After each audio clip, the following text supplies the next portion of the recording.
ప్రతి అక్షరం ప్రజల పక్షం. HR9 న్యూస్ టీవీకి స్వాగతం, సుస్వాగతం. చిలుమత్తూరు మండలం శెట్టిపల్లి దగ్గర మహావృక్షాలను నేలకు కూల్చేశారు. ఇలా చెట్లను నరికి వేస్తూ ఉంటే నెక్స్ట్ జనరేషన్ కు చెట్లు ఎలా ఉంటాయి అంటే గూగుల్ అమ్మను ఆశ్రయించి వలసి వస్తుంది.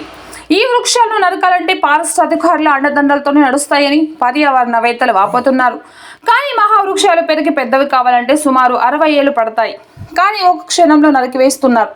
Anantapur district Sathya Sai district already ఎడారిగా మారిపోయిందని, కావున వృక్షాలను నరకకుండా చూడడం ప్రతి ఒక్కరి కర్తవ్యం.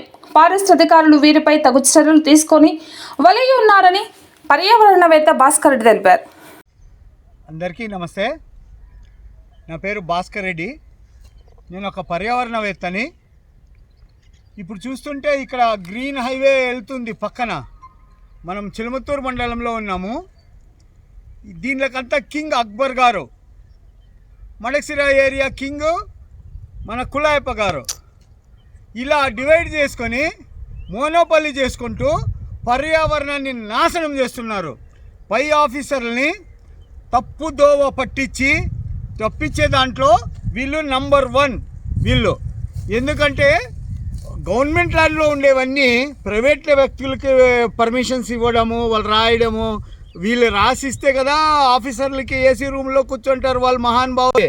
ఇలా వీళ్ళకు కనీసం లొకేషన్ పెడితే ఆ లొకేషన్స్లో వెళ్ళి వెతుక్కోవడానికి కూడా వీళ్ళు పనికిరారు స్వామి. ఎలా ఆఫీస్లో కనీసం ట్రైనింగ్ ఇవ్వండి.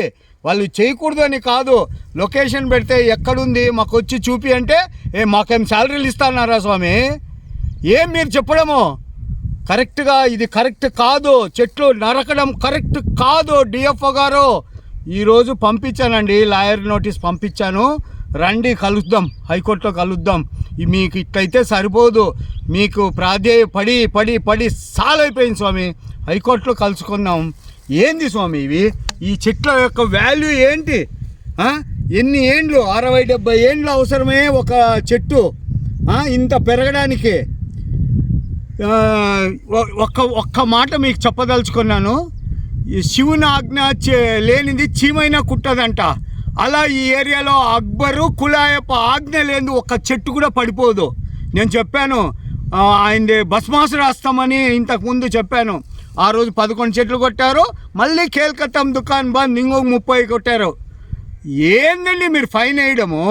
ఇప్పుడు ఈయన 10,000 వేసినాడు అనుకోండి, FRO గారు 20 వేస్తారు, మీరు దాన్ని డబుల్ వేస్తారు. కానీ మీరు తగ్గించి వేయడం ఇది కరెక్ట్ కాదు. వాళ్ళకు ఒక్కరికి శాస్తి పడితే రైతుల మీద పడతారు స్వామి. మీరు ఆ కొట్టే వాళ్ళని పెంచి పోషిస్తున్నారు తమరే డిఎఫ్ఓ గారు. అది కరెక్ట్ కాదు. వుడ్ మాఫియాని రన్ చేస్తున్నారు. మన హిందూపూర్ ఏరియాలో సుమారుగా 500 టన్నులకు పైగా ప్రతిరోజు కలప రవాణా జరుగుతుంది. ఏం చేస్తున్నారు స్వామి? ఏసీ రూమ్లో కాదు, రండి ఫీల్డ్కి తెలుస్తుంది మా ప్రజల యొక్క వేడి ఎట్లా ఉంది అనేది. కరెక్ట్ కాదు. ఇది చిత్తూరు కాదు స్వామి. రండి, మీరు రండి, ఫీల్డ్లో చూడండి. ఆ గ్రీన్ వేక్ మొత్తం పోయింది. ఓకే, అభివృద్ధి. ఇది అభివృద్ధి స్వామి? ఎందుకు మీరు ఇలా చేస్తున్నారు? ఇది చేయడం కరెక్ట్ కాదు. ఇప్పటికైనా మారండి, కనీసం మారండి. మీ కింద ఆఫీసర్లు అదే మీకు ఒకసారి చెప్పాను, ప్రతిసారి అదే సామెత చెప్పేది నాకు ఇష్టం లేదు. అట్లా వాళ్ళు కళ్ళు మూసుకొని రాస్తే ఏం రాస్తే అది అప్రూవ్డ్. అది ఎవడైనా కానీలే. ఎవరు పొలంలో ఉన్న హిందూపూర్లో ఎట్లా ఇచ్చినారు సార్ మీరు? మున్సిపల్ ఏరియాలోది కొట్టేయండి. ఏంది కొట్టేయండి? అది ఎంతమంది ప్రజలు తిరుగుతారో అది అసలు అడ్డమే లేదు. అట్లా ఇవి పర్మిషన్స్ ఇవ్వద్దండి. చూడండి, నెససరీ అయితేనే మాత్రమే ఇవ్వండి. కాబట్టి ప్రకృతిని రక్షిద్దాం, అందరూ కలిసి చెట్లను నాడుదాం. మీరు కూడా ఒక్క చెట్టు కన్నా చేయండి స్వామి. డిఎఫ్ఓ గారు కనీసము గత 3 ఏళ్లలో 70 నుంచి 80 లక్షల మొక్కలు నాటారు. ఎక్కడ ఫీల్డ్లో చూపిమనండి.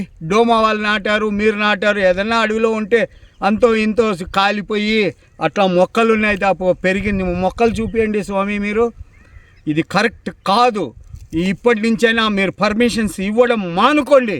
ఏదో పొలాల్లో ఈ ఇల్లు కట్టుకోవడానికి అడ్డం ఉంటే అలా ఇవ్వండి, కానీ గవర్నమెంట్ ల్యాండ్లో ఇచ్చేది ఏంటండి మీరు? కరెక్ట్ కాదు స్వామి మీరు. కాబట్టి మా రాయలసీమ రాయలసీమలో ఇండియాలో కరువు జిల్లా. కాబట్టి కరువు జిల్లాని అయ్యా పిసిసిఎఫ్ గారు కరువు జిల్లాని కాపాడే అంత డిఎఫ్ఓ గారిని వేయండి. ఆయన చూస్తే కృపాకర్ గుండాల మొత్తం గుండాయిజం చేసి వెళ్ళిపోయాడు. ఈయన చూస్తే మహానుభావుడు ఏసీలో కూర్చొని ఆర్డర్స్ చేస్తాడండి. ఇది కరెక్ట్ కాదు సార్. డిఎఫ్ఓ గారు ఏంటి, ఒక డెబిట్కి వస్తారేమో రండి, మీరు ఎట్లా డైరెక్ట్ కలవరు, ఒక డెబిట్కి ఫిక్స్ చేస్తాం రండి, వస్తారా, మీరు రెడీనా, డెబిట్లో కూర్చుందామా, ఎవరు చేసేది కరెక్ట్ అని ప్రజలకు తెలియాలి కదా స్వామి. కాబట్టి పర్యావరణాన్ని రక్షించండి, రక్షించే అధికారులు మీరు, కానీ భక్షించే మీ వారి కింది వారికి సపోర్ట్ చేయడం కరెక్ట్ కాదు. నేను సుమారుగా 20 లీటర్ల పైన పెట్టాను. ఏం యాక్షన్ తీసుకున్నారు సార్ మీరు? మా అమ్మాయి చెప్తుంది ఈరోజు పర్యావరణం నువ్వే పాడు చేస్తున్నావని. ఏమి అంటే పేపర్ల రూపంలో మొత్తం పేపర్లు రాసి వాళ్లకు పర్యావరణమే పాడవుతుంది అని నన్ను ఈరోజు తిట్టింది మా అమ్మాయి.